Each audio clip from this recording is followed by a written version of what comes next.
Welcome to Slate School and our panel discussion entitled Arts Are Integral and Not Extra. Slate School is committed to excellence in education. We are delighted to present the Education Idea Lab, which is a new virtual series that is free and open to the public. This thought-leading event convenes leaders, change makers, and participants from all sectors of education and innovation. Thank you for joining us. We are absolutely thrilled to have you all with us here. My name is Julie Mountcastle, and I'm head of school at Slate School. I'll briefly introduce you to Slate School, review the webinar logistics, and we'll then hear from our expert panelists. Slate School is an independent 501c3 nonprofit elementary school where education is focused on cultivating creativity, fostering ingenuity, and inspiring a deep passion for lifelong learning. At Slate School, we have formed a community that is constantly striving to improve practice, to create meaningful educational experiences for learners of all ages, and to change the landscape in education. Slate School convenes experts for important, authentic conversations about education, and these online dialogues, like today's, are free and open to the public. So we are so delighted to have all of you with us today. I believe that we have learners again joining us from 6 continents. Now I'll describe the basic logistics of this webinar. We have amazing panelists, and they have a wealth of expertise to share with you during this next hour. Each of our panelists today will give about a 2-minute introduction about themselves, their current role, and their key guidance and advice about our topic, arts are integral and not extra. We'll then proceed with the panel discussion. And we invite you to submit additional questions as comments on Facebook, and we will select some of those questions to ask the panelists today too. So we'll proceed with having our panelists introduce themselves in alphabetical order. I am delighted to introduce you to our first panelist, Maria Giarrizzo-Bartz. Maria. Hi, everyone. I'm so thrilled to be here with you today talking about a topic that's most dear to my heart. I am the founding artistic director of Atlas Middle School, which is a theater-based middle school here in New Haven, Connecticut. I studied arts and education at the Harvard Graduate School of Education and pursued my BFA in acting as an undergraduate at the University of Montana. So my life has been dedicated to helping young people find themselves and one another through the arts. And I'm really excited to be here talking with you today. Wonderful. Welcome. And our next panelist is Chris Moffett. Chris, welcome. Hi, everyone. I'm going to just try to lay out a few touch points to hopefully help you understand where I'm coming from. I am currently visiting assistant professor in art education at the University of North Texas, where I work with undergrad students who are looking to become art teachers. But we also have a PhD program where we're sort of thinking about the broader picture of art education today. My background initially was actually in philosophy of education, which I studied at Teachers College. And so I sort of very interested in the integration of art and other disciplines. And then the other piece of the puzzle, I guess, is that I also have a background in movement education, doing something called the Feldenkrais method, in which I've had a private practice, but also I'm really interested in integrating movement into classroom practices as well. And then the last piece of the puzzle, I guess, would be my engagement in art as part of an artist collective, where we do sort of work integrating movement and more traditional artistic practices for museums, schools, that sort of thing. So. Fantastic. Great. And now Karin Patriquin. Hi, Karin. Hi, and thank you so much for inviting me on as part of this panel. It's very exciting. I'm an architect, founder of Patriquin Architects. We're a small architecture practice in New Haven. My background was first in music, then environmental studies, then architecture. So very much believe that arts are really the foundation, or can be a very, very strong foundation for whatever you end up doing in life. Father was a composer, or is a composer. Mother was an amateur musician and medical doctor. So that is my background. Thank you. Very, very good. Thank you so much. And now Jeff Rhone. Hi, Jeff. Hi. Well, thanks for having me on this panel. This is really fun. I've been a music educator my entire career. I started out as a band director back in my previous life, what it feels like long ago. And over the years, I've become known as a folk song specialist, I guess you'd say. I did a lot of independent research at the in Washington, D.C. Library of Congress. And then I got into it mainly because I was trained in the Kodai methodology, which is essentially a Hungarian methodology for using folk song and classical music to teach music literacy.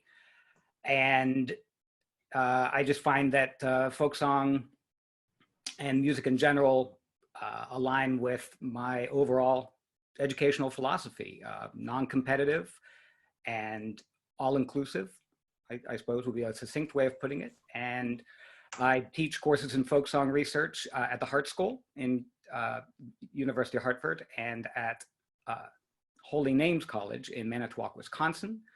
And I'm supposedly starting a PhD, but you know how these things can take time. Great, great. And now Lisa Russell. Welcome, Lisa. Thank you, Julie. It's nice to see you again. I think actually the last time I saw you, I was struggling with a broken ankle. Oh, it's true. But you gave a great talk despite that. It was, I made it. That's all I can say. I made it there. But, yeah, so my name is Lisa. I work as a filmmaker and a curator mostly in the UN NGO space. And how I got there, which I think I'm going to talk about a little bit later, is an unusual path. I didn't go to film school. I didn't go to art school, didn't think about becoming a filmmaker. I actually got my master's in public health and started my career as a humanitarian aid worker in the Kosovo and Albania conflict in 1999. And through a lot of different weird, but now completely make sense experiences, I ended up I work as a one-person crew for the UN and for UN agencies. So I get to travel around the world and tell really incredible stories. And then I also work with a network of global artists where I get to curate performances at high-level events at the UN. I teach workshops, I speak. I think I would best describe my career and my work as sort of the intersection of arts, social justice, and global development. So. Wow, great. And now I'd like to introduce you to Aysha Upchurch. How are you, Aysha? I'm doing all right. I'm excited to be here. Thank you for inviting me to be part of this panel. Again, my name is Aysha Upchurch, and I do consider myself the dancing diplomat. I say that I create, facilitate, and design for radical change, and a lot of that is about using the body, having a new narrative on our bodies, on our moving bodies, and on dance that is more liberatory and decolonized so that folks can understand that our bodies are meant to move, and that can be a metaphor, but that's an actual practice. As well as my focus on movement, I have a huge focus on hip hop education.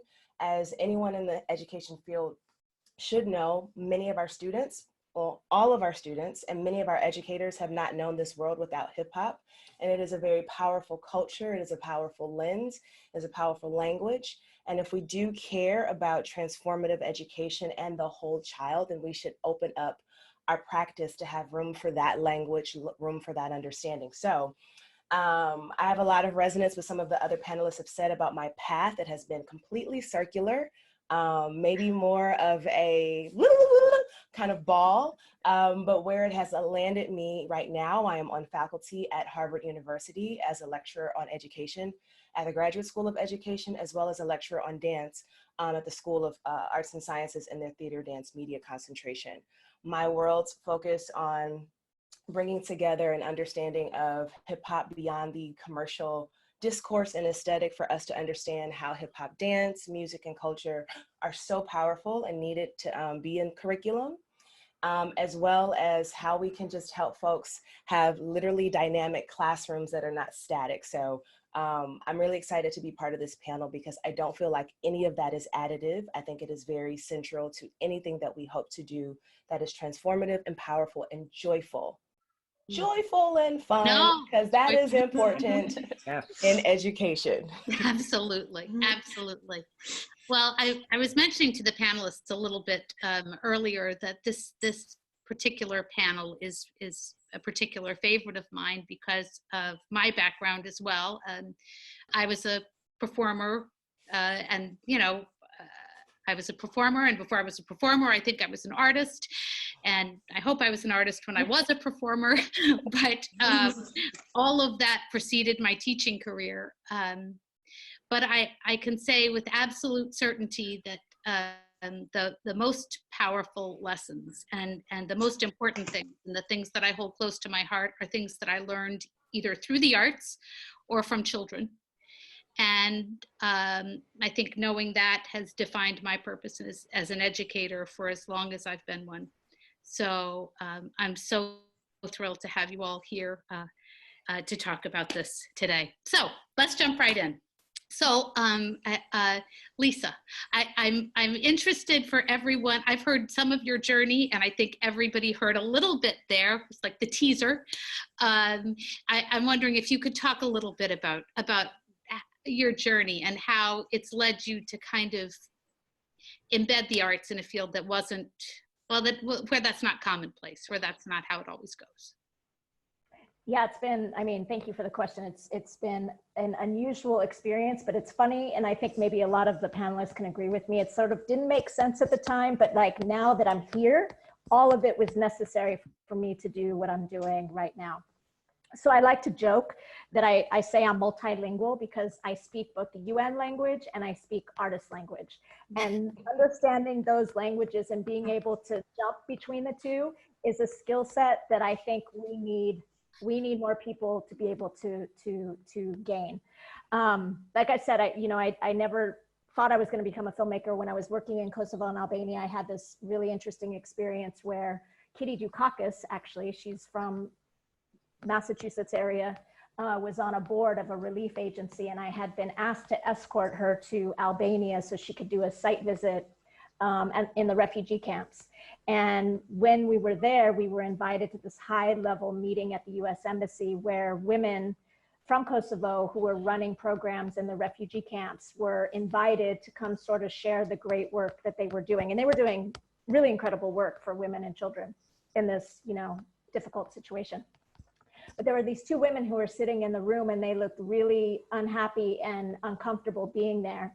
And it was shocking to me because, again, this was supposed to be like a, celebratory event. But when we went through the room and we got to the women, they said, we're really unhappy with the journalists who are coming into the refugee camps because they were determined to tell a story about rape being used as a tool of war, which was a very important story for the Balkans and what was going on in that time. But they said the journalists are coming in saying they only have 3 days to tell the story. We need to speak to women who've been assaulted and raped. Can you raise your hand if you've been raped? And that bothered everybody. But it was after, the thing that they said afterward that I think really put the idea of the power of storytelling in my head. And that was that they said, what we fear more is that at the end of this war, we will no longer be remembered as Kosovar women, but as Kosovar women who've been raped. And that was such an important statement to make to people who work in the global health and development world, because this was also pre 9/11. So all the news that we were getting in the States, for example, was sort of like world news in 60 seconds. And they were all very like one-dimensional storylines. So we didn't know anything about Ethiopians, for example, besides the fact that they were famine victims. Or more recently, West Africans are Ebola victims, or Chinese are, COVID-19 distributors or whatnot. There was this culture of telling very one-dimensional storylines that were very unethical and really stripped the dignity of the people that we were quote unquote trying to help.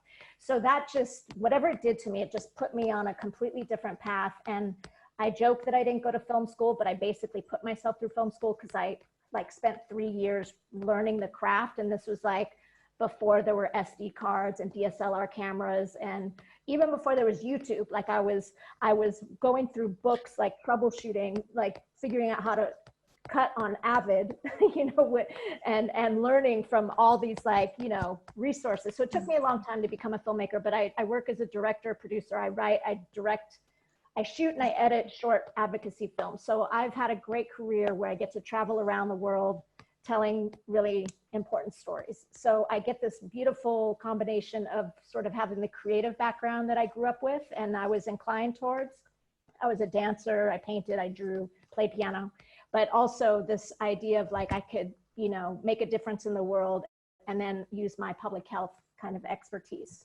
So, I mean, I could talk about this all day. The topic is also dear to my heart, but I think I will stop with that there, and I can pick up on the next question. But that's I love hearing about you as translator, basically. Yes, it's a real skill set, and I use it often because in any industry, right? People size you up real quick on how you speak.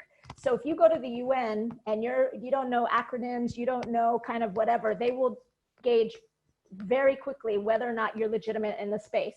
Same thing, I can go to a film festival, and if you're not talking about all the tech terms that we use for our camera equipment and editing or whatnot, you can just size people up very quickly. So these two worlds are so very different. One's policy and program, what's arts and creative, and figuring out how these two worlds and cultures, because they're also different cultures, they work differently. They're, there's just power dynamics are completely out of sync, is a challenge, but I also think because it's a challenge, it's a great place for an opportunity. But there's a lot of things that come with it. It's exciting, it's fun, it's now very trendy and hip to think about arts at the UN, but there's also a lot of ethical considerations that aren't being addressed because artists are not leading that movement. So yeah, let me stop there. But yes, it's fun, it's exciting, but it's challenging. But it's interesting because the bridge there for you is the art, is the storytelling, right? It's sort of poetry and dance and all the other art forms. Beatboxing, we did an eco beatboxing battle last week.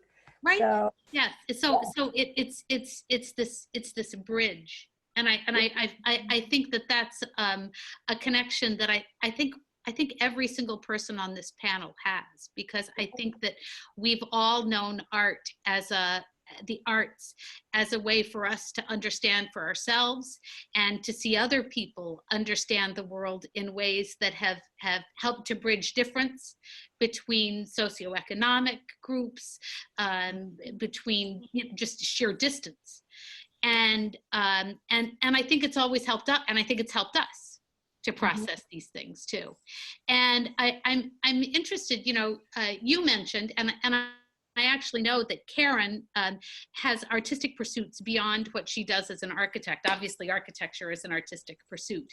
But I wonder how doing other things, how your continued passion for music, beautiful flautist, how these things have allowed you to do the work that you do and helped you to connect with people around that.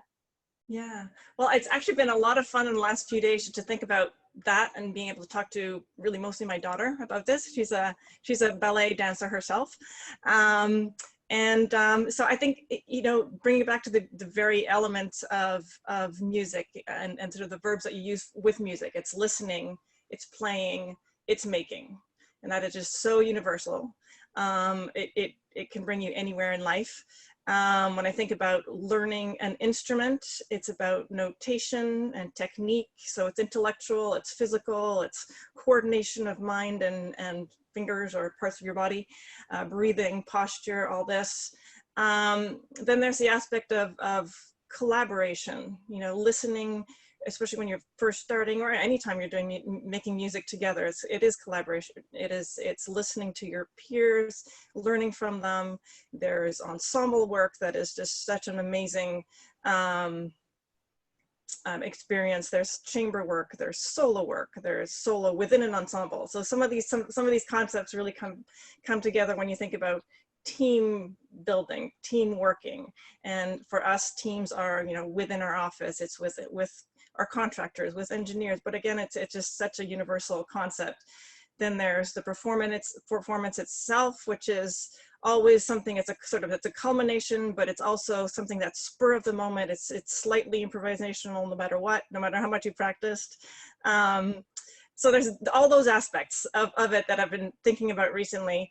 But I also think about what it is now that what are the traits or what are the aspects of music, maybe in the listening mode that I do differently or have influenced my journey. And a lot of it is the composition itself. It's the textures that you can hear. It's the structure of the music. And it just, I mean, some of that is so universal that it's a wonderful thing to be thinking about that sort of in an education concept.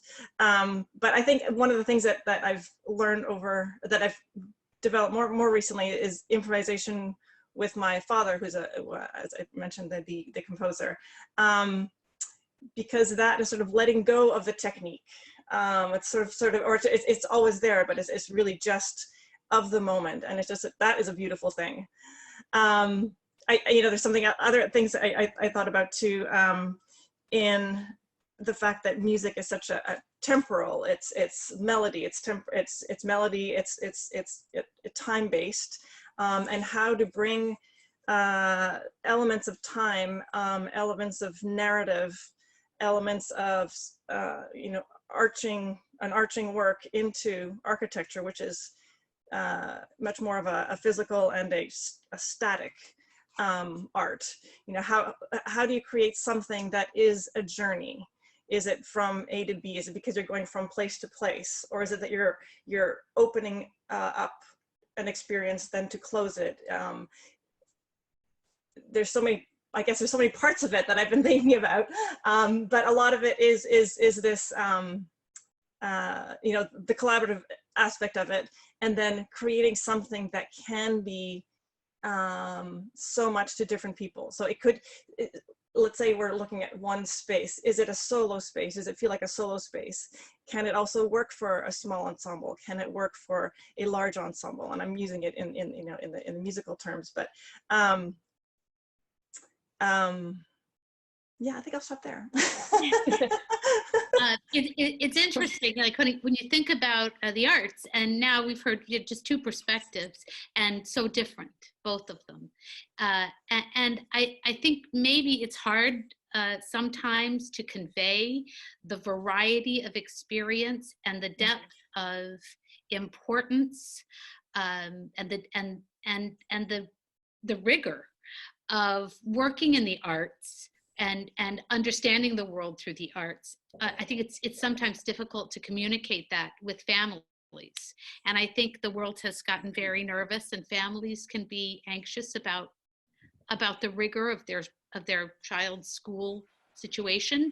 And I'm just wondering how we help families understand that the arts really improve immediately achievement, but more importantly, sort of answer that question, will my child be happy when they're 30? Will they have a life partner that they care about? Will they have a group of friends? There's no exact test for that, but the arts, I think, is a bridge to that families need to understand better. So I was hoping, Maria, you could talk a little bit about how you share that and really bring the stakeholders on board.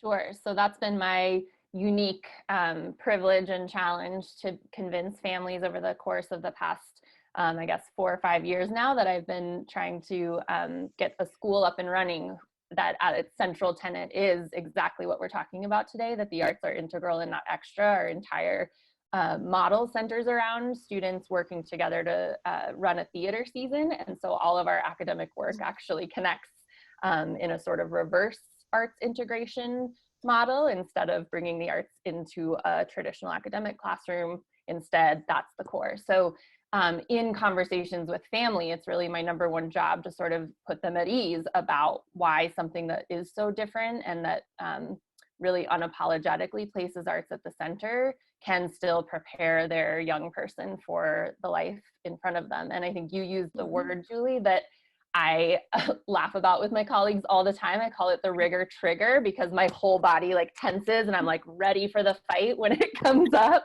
And I feel like the first thing I do is take a deep breath, right? Get back into the body.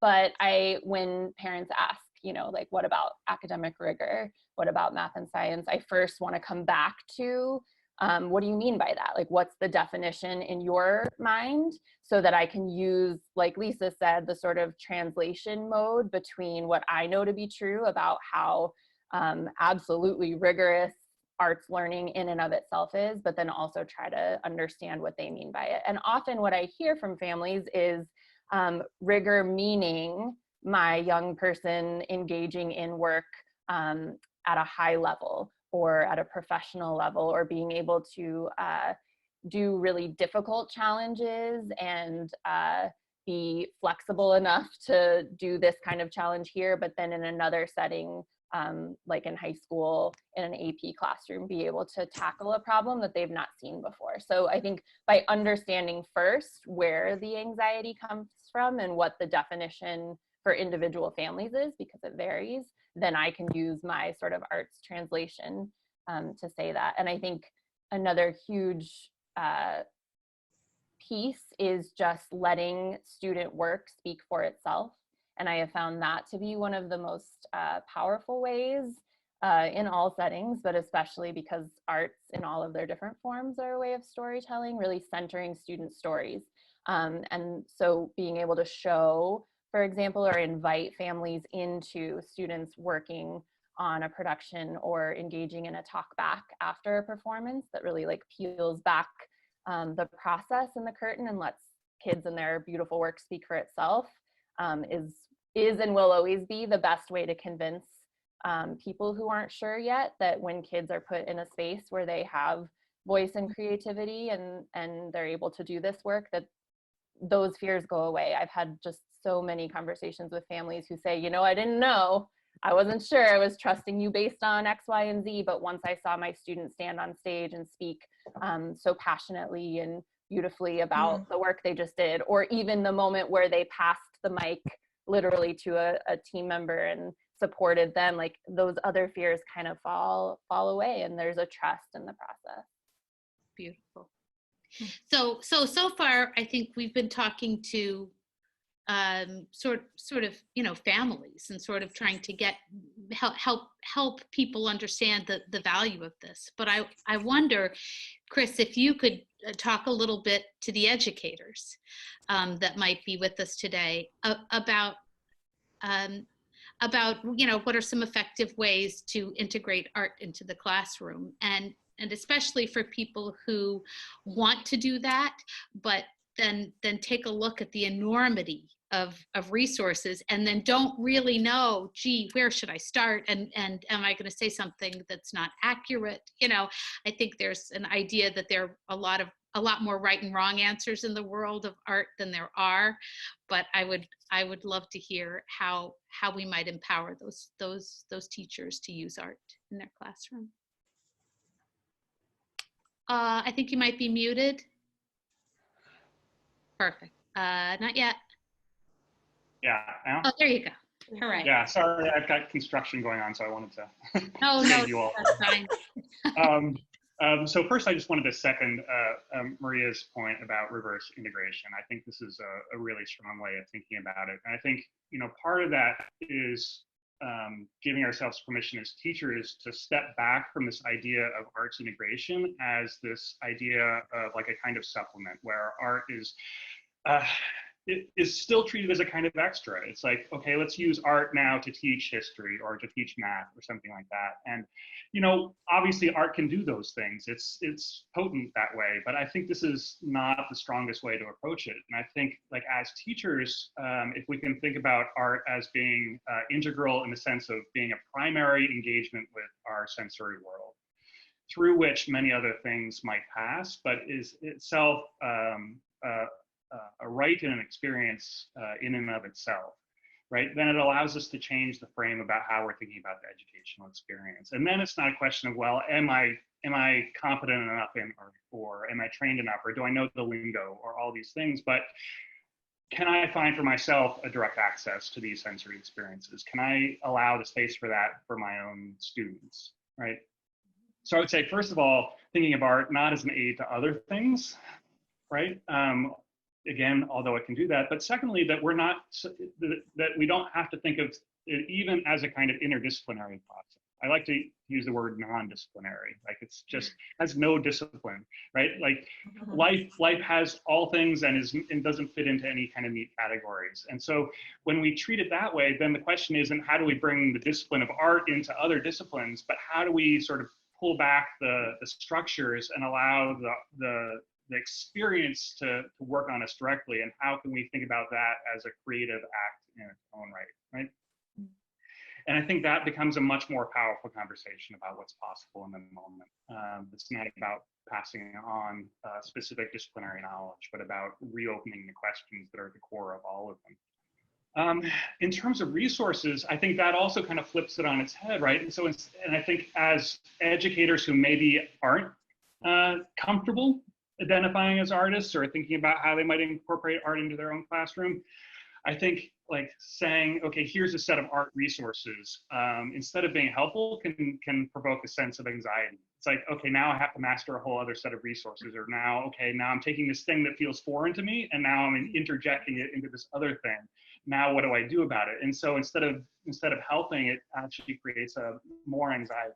And so I would say the best resource we have as educators is our own experience and the experience of our students. Right? So how do you go back to those primary experiences and allow those the space and time to emerge and give voice to their own needs, rather than saying, okay, this is what it's supposed to look like. Oh, art, we need paintings, or we need drawing materials, or it needs to look this kind of way. But what is our own aesthetic engagement with our everyday lives, right? I think that when we go back to that as educators, it's a way more empowering thing, not just for ourselves to feel more comfortable, but also to acknowledge that that's the root of it in our students as well. Awesome. I have seen at our school, at Slate School, we do something called side-by-side learning, and we find that children learn so much more from watching people work than watching people perform.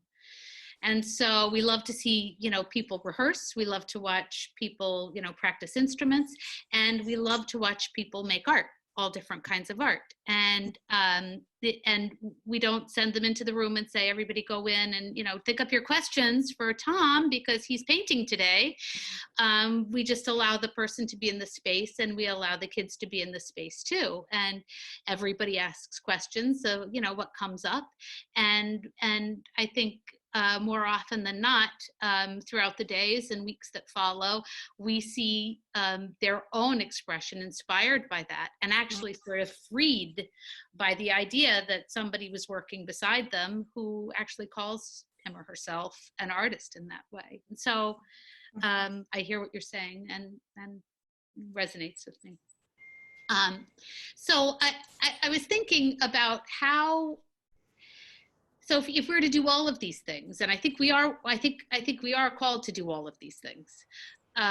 If we're to do that, how do we create an environment that is good for that? Well, what is essential for creating an environment where the arts have the freedom to exist? And if we're creating that environment, how do we? I'm looking at Aysha right now, because how do we make sure that that important piece that I think is often left to the side about movement, how do we make sure that there is space for that in the lives of the children? I mean, we can build beautiful schools, and we have to leave room for that. And I'm just wondering about your thoughts on that. Absolutely. I have thoughts. I try to be really clear around when I'm saying I have an answer, because the thing that I am most expert about is my own lived experience. Nobody else has ever been Aysha Upchurch. So I own that. And I also am very aware of everything that has informed my experience, how my own identity, how I self-identify as a Black cisgendered woman from the Midwest, now on the East Coast. all of that comes into play. So I just want to offer that anything that I say is not an answer for everybody. I don't believe in toolkit-itis. I don't believe in best practices, because that recuses people from going, well, what context am I in? How does my identity play a role in that? How does my own experience? Am I just trying to perform what someone else told me to do because they said this would be good for engagement? And so I just want to drop that little fine print off at the front door. Aysha, thank you for saying that. I can't be me if I don't say it. And I believe Jeff and all of us are here. We're pretty much, I mean, I just met you all, but if I could assume, I think we're all part of the same congregation and choir and pastor, all of those analogies. But I think it is very important for us to think about how all of this conversation around the role, the place, the power of the arts in education and in society has for so long been framed by putting the arts already as in a deficit frame. Like, well, what extra can they do? And I think where we are right now really exemplifies how central arts, aesthetic experiences are in our daily life. I really thank you, Chris, for naming that, because the thing that we cannot do right now is interact with arts as we do in the quotidian type of way to the point where we forget about, right? We can't go to concerts, we can't go to museums, we can't take dance classes, we can't take music classes, we can't high five and paint with somebody in the same room, we can't dance and make things up together in space. And so for so long, I think people have thought arts are like this crazy big fancy thing that exists way over there, and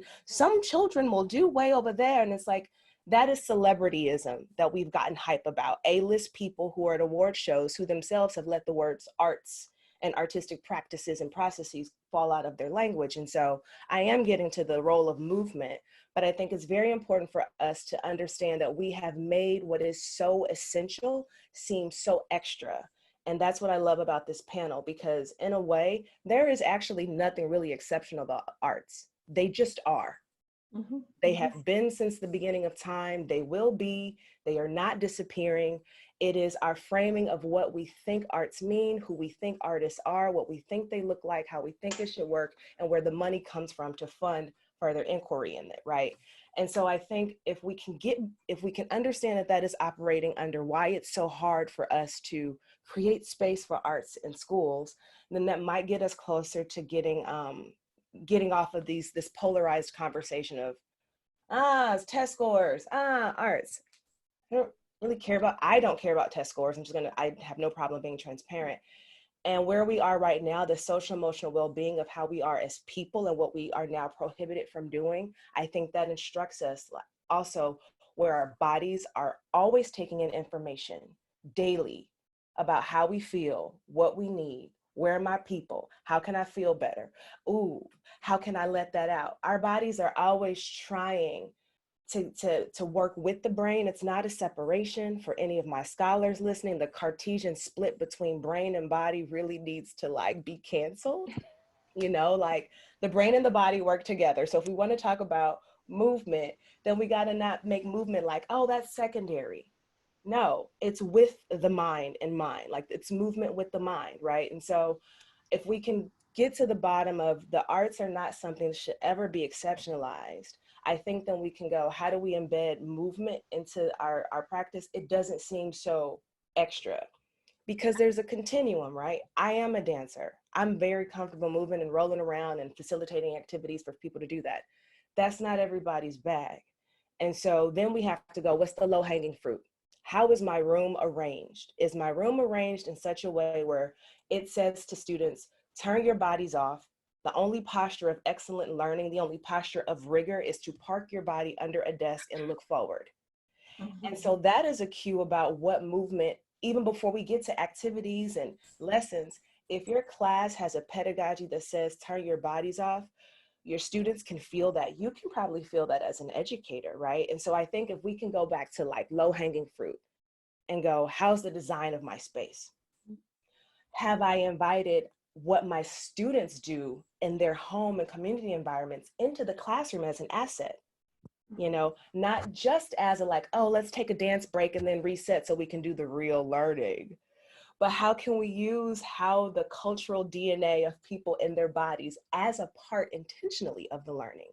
And so these are things that are hard for me to tell people, oh, do this activity, because it might feel very contrived and forced, where I go, pause and look around your room, ask your students, make your space available physically in the layout, but also pedagogically in how you invite what students do in their bodies into the classroom. And I venture to say at the end of that, there are some teachers and adults who feel very shut off because we have been socialized to be out of our bodies. And so when we go back into the classrooms, we've now accepted some script of a performance that says, you stay in the front and don't interact, don't do it. It's a lot of no, no, no, no, no. So we have that unlearning to do. So anybody who's looking for like ways to create that, you've got to do a little bit of homework of like, what do I need to do?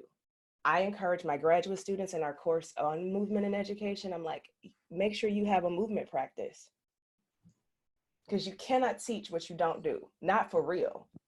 And I'll end right there because I could go on, y'all. I'm gonna stop. I want to talk to Jeff, but I also want to say I am so happy to hear you saying that because, you know, when we started working at Slate School, we said we want to have, you know, we thought about height and what's low and what's high and moving around the room and making sure that there were lots of ways to sit and be and to learn. And there's no central spot in the classroom where one person stands and everybody listens. We just don't do that here. But in addition, we said we want to have a practice of movement and yoga and just our own practice that reflects everybody. And so every teacher at Slate School has an incredible opportunity to come 3 days a week and we all take class together. And so we do that 3 mornings a week so that what we give to our students is a reflection of the knowledge that we're all continually working to gain. We're building that needs to be a PSA. We're building our bodies and we're building our bodies together, and we're recognizing that we're all different, but we want to help you to do that too. And in order to do that, you know, we understand we have to be side by side learning with you. So I'm happy to get that word out all the time, anytime I get a chance. Jeff, I want you to talk a little bit. I have had the actual privilege of being in a classroom with Jeff when he comes in and collaborates with kids. And Jeff is an incredible collaborator with faculty too. But he has a way of coming into the classroom with, you know, basically nothing with him. Maybe a banjo. I don't know, maybe a guitar, sometimes a penny whistle. I don't know. I've seen him with a lot of different weird stuff that I don't even know the name of. But he comes into the room and you just have a way of collaborating with the kids. You have a way of listening and then identifying what's at the heart of what they're doing and reminding them that in whatever practice they're in, they are engaged in the arts. You're already engaged in music. They're already engaged in it before you even start to play. And the kids are engaged in it before they know they are. So I wonder if you could talk a little bit about how you came to be that great and how we can emulate that in all of the areas of the arts that we work in. Okay, well, thank you for that wonderful setup. You know, well, I'll tell you, as I was listening to what some of the others were saying here, it occurred to me I want to say, my background in studying folk song, one of the things that I've gleaned from that is to approach music as not a performance, ever. And that's something really empowering, I think, that people can learn from folk culture, is that we're doing it because it's who we are. It's something, in other words, music is just always in my back pocket. That's what I want for my students. I don't want my students thinking, oh, I'm preparing for a performance, so I better know my scales and my tonguing better be right, my breathing. Yes, there's a time to talk about technique, but if you're gonna walk around always at the ready to be musical or artistic, then it's just another thing that you do. It doesn't need to be about the audience. You don't even need to acknowledge an audience to be a musician, ever. So that's one way of coming about it. There has to be a sense of ease about the arts.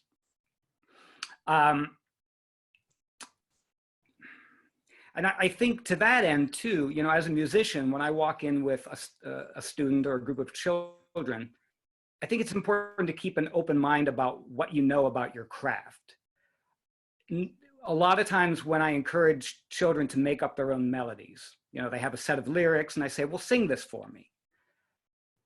A lot of the time, it's not going to fit the structure of 4/4. You know, it's not going to be in 4/4 meter. It's not going to be in 8 measure phrases. And that's what's so cool about it, right? And I'm there to be a guide. I'm there to be an editor sometimes. But some of the greatest songs that I've finished with children, that's really their composition, at least melodically, is to provide the support in the background and let the song go into 5 measure phrases. Then let it go into 3. Then it goes into 4 for a while. And that can be troubling, I think, for a lot of strictly trained musicians, because that's very unique. But when you stand back and you listen to some of these songs, you say, oh, well, it doesn't follow a lot of the traditional rules that I think I need to teach my students. And yet it works extremely well. And it's an artistic expression, you know, that's distinct to that moment in time and those people that worked on it. And again, there will be an audience that finds it and appreciates it. But that if we set out like that every time as our goal, I think we miss a lot of opportunities to be innovative.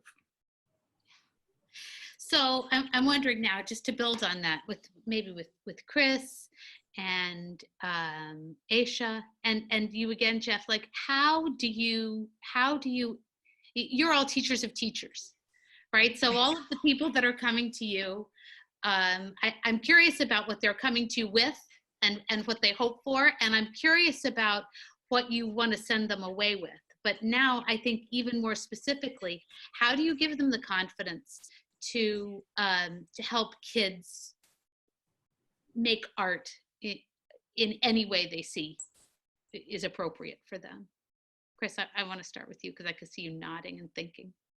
Sure. Well, I think, I mean, just to respond to that context, I think like taking the time to experience what's emerging is critical. And I think a lot of our anxieties about teaching have to do with what we imagine the end state is supposed to be. So I think this idea of not thinking of music as performance is spot on, and I think we could generalize it to pretty much everything, right? That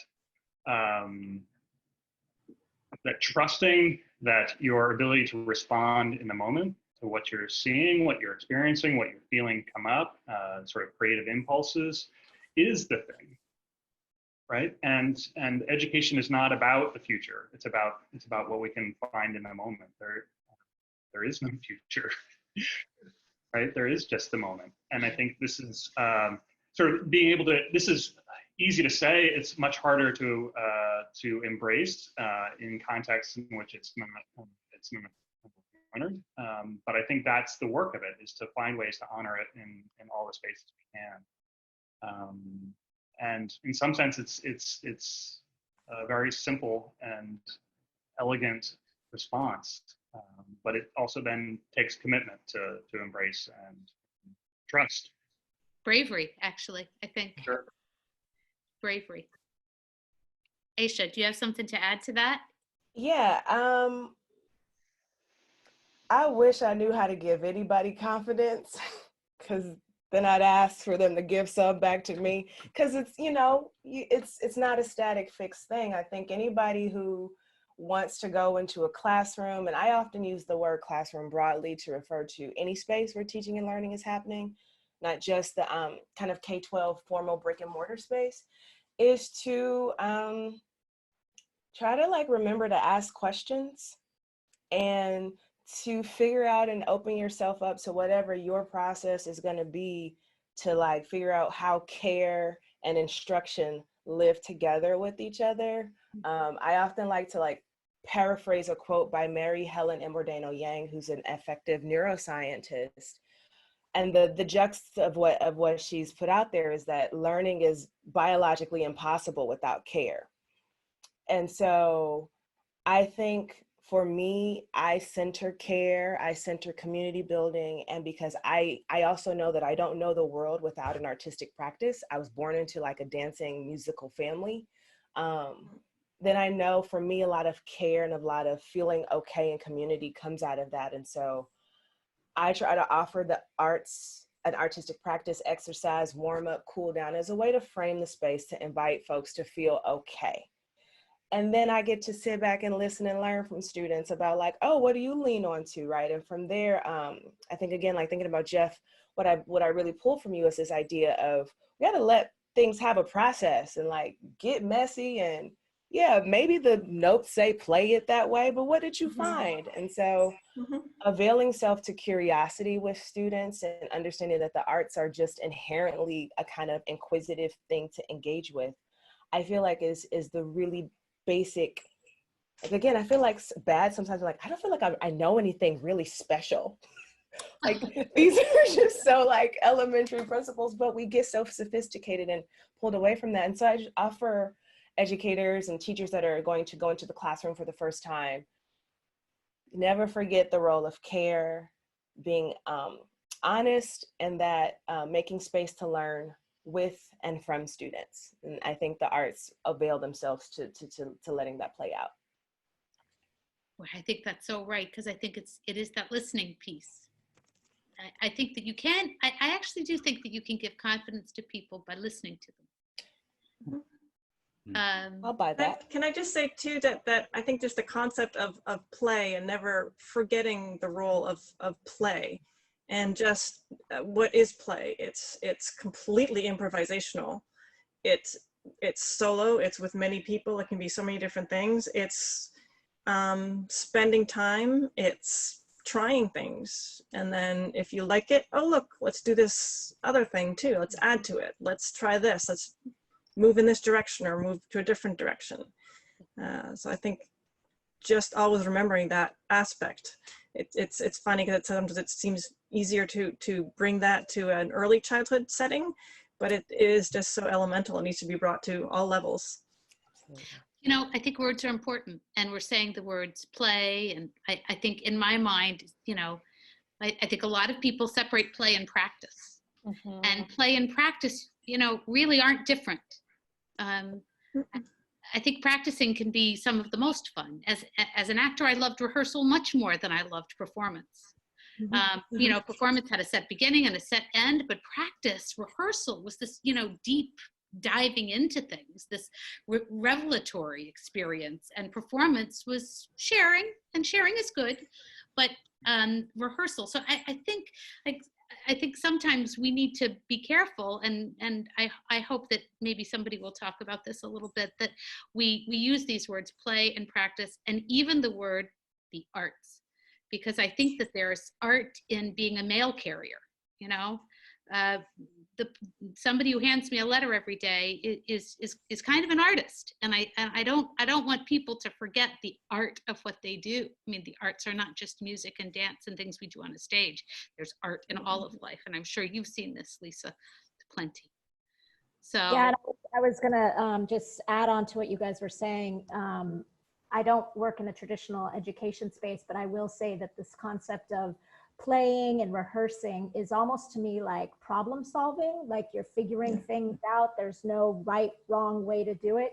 And that skill set is why I believe artists are so valuable in the policy and program space, because, and I also joke, I'm like, you know, if you can survive as like a working artist in New York City, like you have to be an incredible thinker and problem solver. So why wouldn't you want us in a room with policymakers talking about climate change? Like, to me, it's like the skill sets that we develop, and maybe it relates to this playing and rehearsing, and there's no clear, like, again, right or wrong way to do things, works our brain in a way that you just develop a skill set. Like, I feel like my problem solving skill set is so tight that you can tell me a problem that you have in any sector, in any element of whatever, and my brain just goes zzz, zzz, zzz, and all of a sudden I'll come up with like 10 possible solutions to the problem.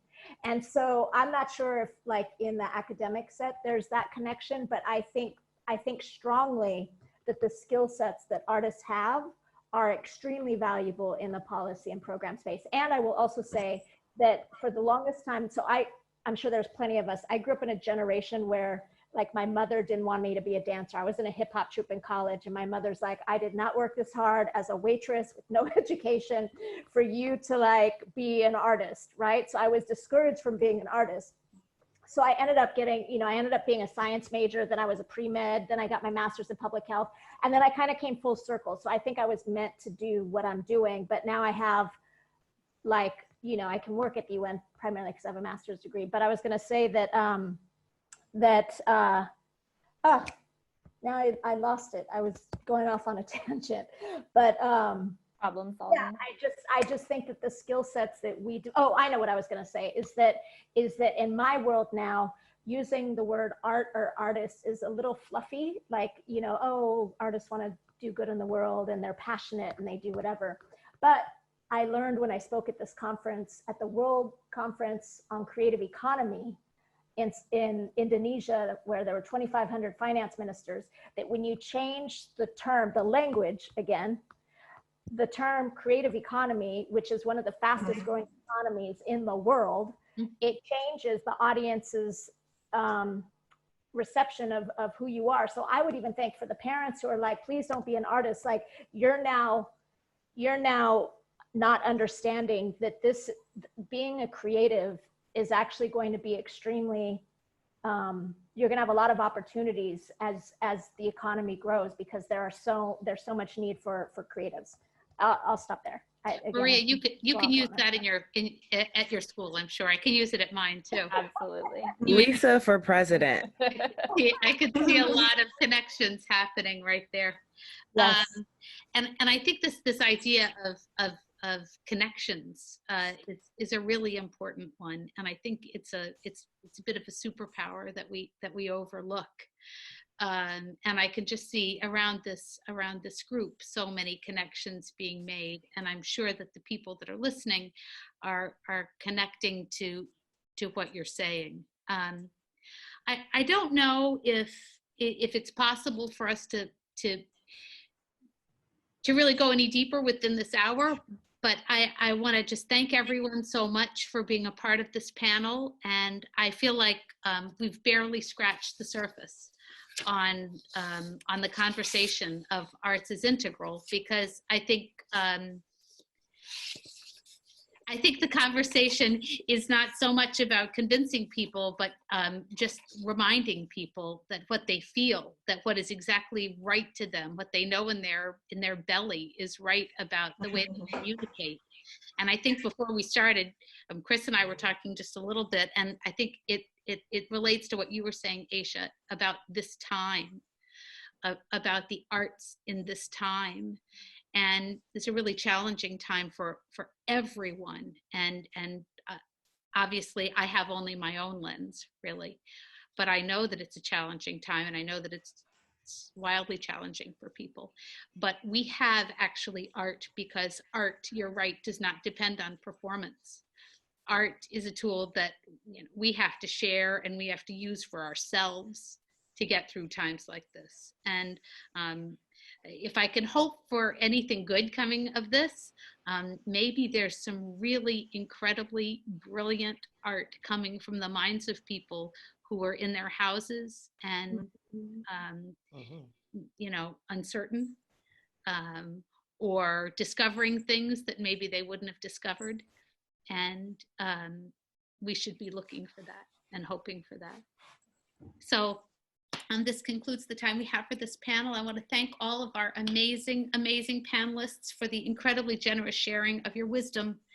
And I always learn a lot from all of you. And so I just like to say thank you, and conclude the way we conclude all of our meetings here at Slate School. The end of every meeting, we say to the kids, and the kids say to us, thank you so much, and positive rice to all of you. Positive rice. The 6 continents, positive rice. And I hope that we can connect all together again. I think this conversation could continue. So thank you all so much. Have a wonderful day.